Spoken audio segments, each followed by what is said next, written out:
Now we also have some disappointments for the year 2011. Dead Island is one of them.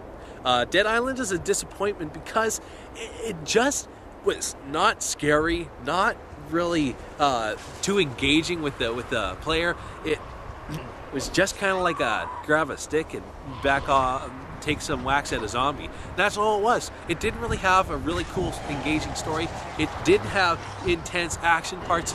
It was poorly created, I thought. I thought there were good ideas, but it didn't have the development it should have had. The next one that was a disappointment from 2011 is Rage. Rage had an amazing new engine, graphics beautiful, really intense, neat gameplay, but the storyline was so lacking. It was over too fast. The ending was poor. It didn't feel complete. Rage didn't feel complete because its storyline wasn't up to par with the rest of the game itself, and that's why Rage was a disappointment. The next disappointment we have is Homefront.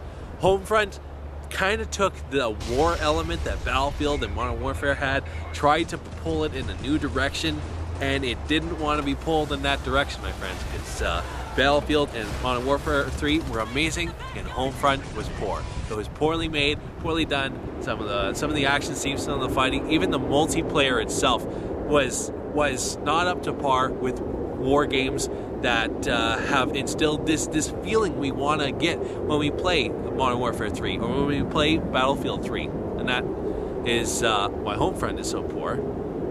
And also Brink. Brink was a huge disappointment for the year 2011. It teased that it was going to have parkour, gunplay, it was going to have some intense action scenes, and it didn't. It had a really poor engine, just a bad way of displaying itself, and the gameplay was parkour, but it wasn't, and there was gunplay, but there wasn't. It mushed it together way too quickly, and it didn't feel natural, didn't feel fun. It was just a poor game and a very sad attempt at a cool concept. Another disappointment for the year 2011 was Fear 3.